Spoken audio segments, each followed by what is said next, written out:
Good afternoon and welcome to CVM Live, the noon edition on CVM Television, online at cvmtv.com. And remember, you can download our CVM TV Smart app from the Google Play Store. I'm Whitney Levy. There are waves across the nation today after members of the judiciary expressed concern about pronouncements made by the Prime Minister following the appointment of Mr. Justice Brian Sykes to act as Chief Justice of Jamaica. 97 judges met yesterday and formulated a 20-point statement.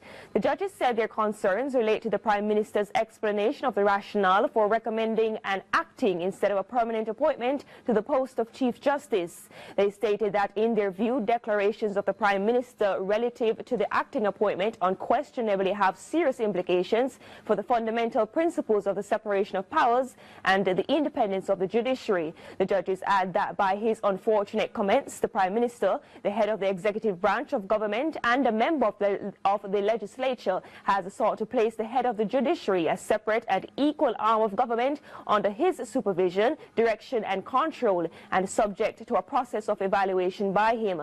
They are asking the Prime Minister to retract his statements and to publicly acknowledge that the Chief Justice is not answerable to him. The nation's judges also say they recognize and deeply regret the inconvenience to litigants, attorneys and members of the public across the island caused by yesterday's meeting in Kingston.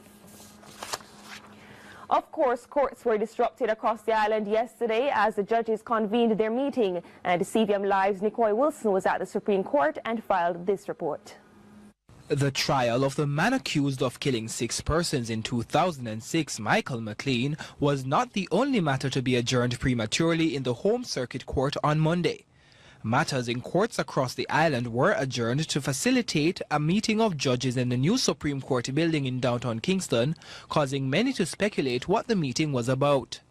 A press release from the Court Management Services indicates that a number of issues were discussed, including the appointment of Brian Sykes as acting Chief Justice by Prime Minister Andrew Holness. Meanwhile, Justice Minister Delroy Chuck says he was not aware of action being taken by judges and believed that the meeting was in response to a letter from the President of Parish Judges due to his ministry's failure to respond to salary demands. As far as I'm concerned, the message has been sent already that the matter will be dealt with in short order. So there's no need for any protest action or any meeting. It will be dealt with soon. Nicole Wilson, CVM Live. The Executive Director of the National Integrity Action says the government has no right to interfere or determine what action is to be taken for a Chief Justice to move from acting to confirmed. CVM Live's Khadija Thomas has more in this report. The Executive Director, Professor Trevor Monroe, made the statement recently while speaking at the Mona Law signature event panel discussion We Want Justice as part of the UWI Research Days activities. He says there is widespread confidence and belief in the commitment of the country's judiciary, so steps must be taken to prevent a distrust in the system. And I would certainly ask that you support those of us who are saying to the Prime Minister, do nothing to undermine the confidence that the judiciary and the Chief of the Judiciary will at all times conduct himself or herself with integrity and without regard to any test or actions required by another branch of the government, a branch of the state, the executive. Citing the Global Competitiveness Report on Judicial Independence, he said Jamaica has always ranked on the top quartile, but the country's judicial system has several issues. He says integrity must be an assessment of our people. So I say this strength continues, but we must not be complacent. We must ensure that we speak out against any action from whatever quarter which threatens that integrity and that commitment of the judiciary. That integrity and commitment not only is... Khadija Thomas, CVM Live. The St. Catherine North Police are investigating a triple killing within the past 48 hours and are asking members of the public to assist them in identifying 2 of the victims. We have more from Curly and Brown. Whitechurch Street in the town centre of the old capital, a police team responded to reports of an explosion at the location. A male victim who was shot and injured was rushed to hospital, where CVM News understands he remains admitted and is being treated. Shortly after that incident, Sunday night, investigators from the St. Catherine North Police Division were summoned to Thompson Pen in the parish, where gunshots had affected more lives. This time, there were deadly results. There was a sole survivor from that shooting incident inside what the police say was a bar. Our newsroom understands a shop is also operated there, and there was a get-together taking place. Among the persons present was the 10-year-old boy who is now nursing gunshot wounds in hospital. Reports are the minor and 3 adult males were inside the bar sometime before 9 when a gunman approached and opened fire on them. Only one of the 3 men who were pronounced dead at hospital has so far been identified. 28-year-old Andre Cephas, also called Steph, who lived on Front Street in the old capital. Taxi operators in Ocherius are fed up with the treatment being meted out to them by the police. They say that their taxis are being put on records with regularity. Meanwhile, law enforcement says that order must be maintained. CVM Live's Joel Croskill has that report. Taxi operators in Ocherius St. Anne have withdrawn service in protest of what they say are illegitimate tactics by members of the security forces. Well, unfortunately, no, we are from the Mileage Taxi Association. We operate from the exchange, the Ocherius route. And we really have some concern in regard to the police brutality, as we would have put it, that is happening in the town. It's unfortunate that we notice when the police officers pull us over, if we are picking up a passenger downtown, they seize our car. And we are saying it is not right for a red plate taxi to be seized and we have the relevant documents. They were supposed to be issuing a ticket, and that was authorized by the minister way back, that no red plate was supposed to be seen on a record unless it's contrary. Deputy Superintendent in charge of operations in St. Anne, Beresford Williams, says that the lawlessness being displayed by taxi operators must come to an end. We have been trying to get taxi operators for a while, through dialogue and other means, to comply with the rules, basically with the terms of their road license. They have not committed themselves to doing that. They continue to block the roads in the major thoroughfare, drop off and pick up passengers wherever they like, causing much traffic congestion in the town. We have decided that has to end. Taxi operators are accusing the police of working with the wreckers. Some complain that their vehicles have been taken up to 3 times in a week. Despite their protestations, Beresford Williams says that the actions of the St. Anne police in this regard will be maintained until the taxi operators are brought in line. So this drive will continue today, tomorrow, every day. No matter how much protest that the taxi operator will undertake, they must comply with the terms of their road license. Joel Croskill, CVM Live. Heavy campaigning is expected to continue and intensify ahead of the March 5 by-elections in St. Andrew Northwestern and the Norman Gardens division. The 4 expected candidates were duly nominated yesterday, 2 in each seat. The electoral office says preparations for the vote remain on track.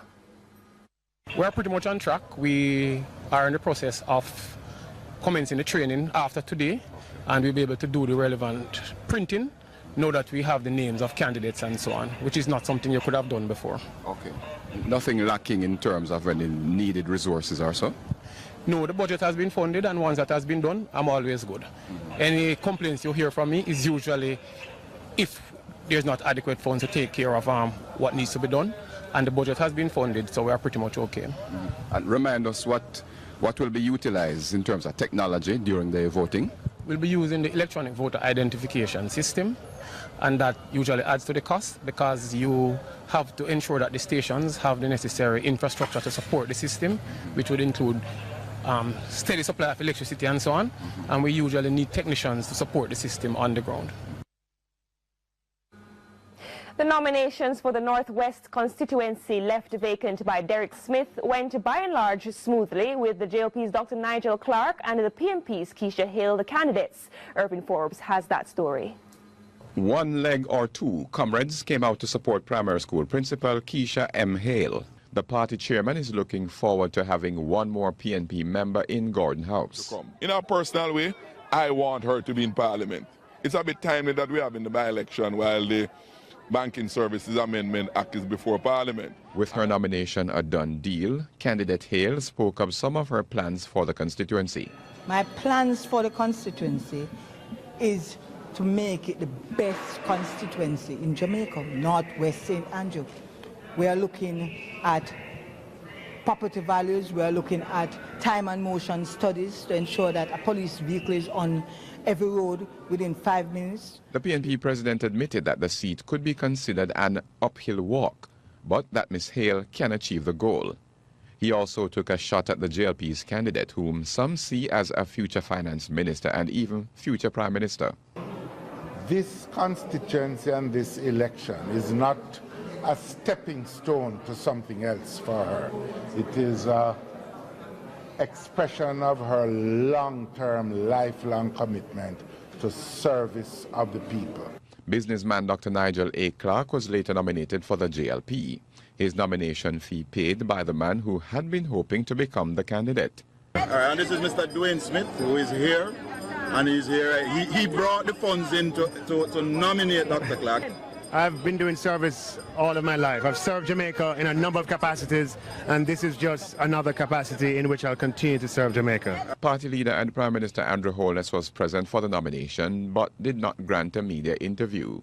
However, his wife expressed her support for Dr. Clark. I was quite heartened by the turnout from the party's top brass and from the persons in the constituency, and we have seen a few of our workers from other constituencies.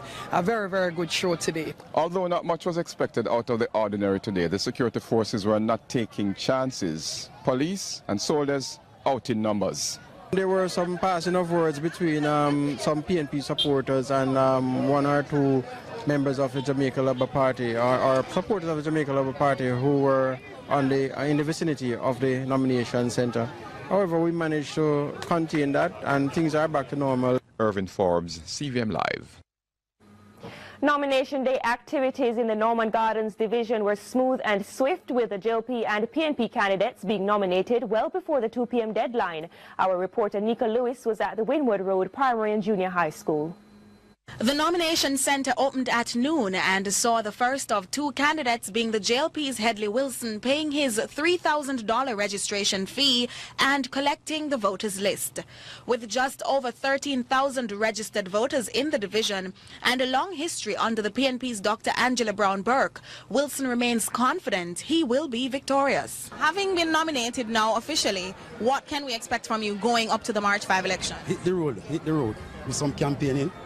Can bring home the seat for the Jamaica Labour Party. So you're assured that you're bringing it home this time? Absolutely sure.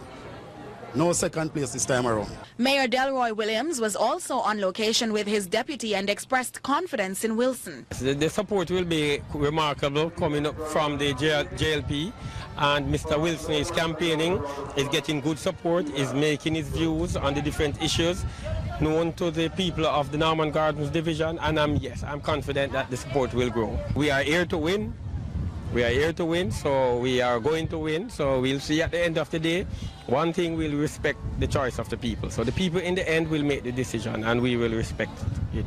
But we are here to win. Just before the clock struck 1, the PNP's Jacqueline Lewis, along with several members of the party's top brass, could be seen marching to the beat of a band. Heavy security presence would, however, dictate protocol, as she and the party leader, who were arriving just before the hour, were made to wait to enter the center for nomination. She has been the deputy chairman of the Norman Gardens division, working for years along with Philip Paulwell and Angela Brown Burke, the previous councillor, and she has grown into this position over the years. As you all know, by-elections have a lower turnout than is usually the case. There'll be no surprises. It's always an easy win. This is a walkover. What will be the priority area? Crime on the roads. Nika Lewis, CVM Live. Permanent Secretary in the Ministry of Economic Growth and Job Creation, Audrey Sewell, says everyone with a purpose must make a difference in the capacity in which they serve. Speaking at the Special Awards luncheon in Kingston recently, Sewell says we must accept all opportunities to learn and help others without expecting personal gain. It is important that you utilize the skills already learned and develop yourselves professionally. I say this to say, as I say to my colleagues at work and wherever I go, we must always be in the mode of continuous improvement. Some of us, we like to say, is so I learn it and is so it's going to be. And we hear it every day. That's how I learned it. But we must, if we are to improve. She added that we must not focus on negative situations, but use each experience as a lesson in moving forward. Negotiations, there is a standstill as the unions have not agreed to accept the offers the government has put on the table. Kimberly Wright tells us more. It ought not to make it considered more expensive. The important thing is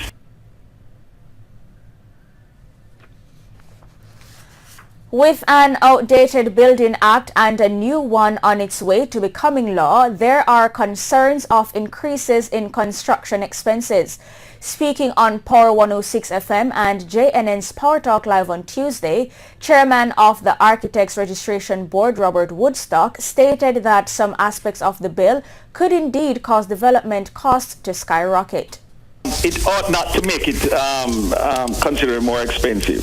The important thing is the maintenance of standards and the protection of the public.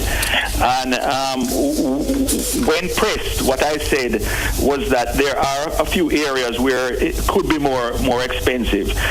For example, at every stage and before you can move on to another stage of construction, you have to have an inspection and permit. Now, for me, that is critical at certain stages, for example, the foundation and at roof level and so on. Mr. Woodstock added that while it will be more costly, buildings will be better constructed and safer for the public. It will cost more, but you should get a better building.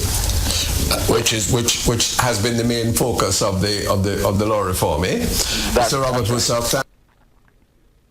The bill, known as the Building Act, was passed in the Senate with amendments on January 26. There was a concurring vote from the lower house on Tuesday, February 6. A fourth child has died following the January 27 fire on Booby Drive in Olympic Gardens, St. Andrew. The child died last week while being treated in hospital. An 18-year-old who was left in charge of the children also lost a child in the fire and was arrested and charged. She is now on bail. Reports are that the teenager subsequently asked her 13-year-old sister to monitor the children and went to a party nearby. The fire started from a lit candle that was left in the room where the children were staying. And five homeless businesses down. That is the aftermath of the fire at a premises in Balaclava, St. Elizabeth. The fire started minutes after 2 Tuesday morning and completely destroyed the building. A unit from the Santa Cruz Fire Station responded to the blaze. Losses have been estimated at $2.4 million. The cause of the fire has not yet been determined. What's your name? Brenton Clear. From? Balaclava. How many persons live in this house? Yeah, cause it's 5 hours there. Yeah. And what happened? Yeah, about saying at 2:15, so while I hear a strange sound, something boom, like I don't know, you know. Somebody I listen good, then hear more shuffling and we rush out. The other youth were outside, call me and I say, yo, like fire in the shop. So we rush out and fire up the shop. I try to get some water in there, but fire too high in there already, you know. I don't know. Never have nothing left in the plug-in or nothing like that, so boy, I don't know. So you lost everything? Yeah, we lost everything, man. We couldn't get to save nothing because we have the elder them, we have to rush to get them out, and two elder man there and them partially sick, you know, so me if you get out nothing, me couldn't do nothing. I have to carry them to safety, so everything does go. So about how old those person was? One of them are elder, the man in him 80 years and one about 70. What, they're sick? Yeah, that's my father. It's one of them elder man, Blake. Yeah, he died. So what will happen to you this morning now? Well, we get everybody saved. God bless that still, you know, so we're no life, so we can move on from there, so that's it go. Applicants for public passenger vehicle PPV road licenses are being warned by the Transport Authority to refrain from conducting business with unscrupulous individuals posing as agents of the entity. In a release, the authority said it has been receiving reports of these persons collecting millions of dollars from unsuspecting applicants. Based on the reports, prospective applicants are required to pay exorbitant fees ranging from $100,000 to $350,000 for licenses and up to $1.5 million for purchasing motor vehicles. The Transport Authority says the current fee for new hackney carriage and route taxi licenses is $15,000, while rural stage carriages are charged a per-seat fee of $3,000 and an annual inspection fee of $10,500. And we'll take our first break. When we return, we'll have Frontline Business.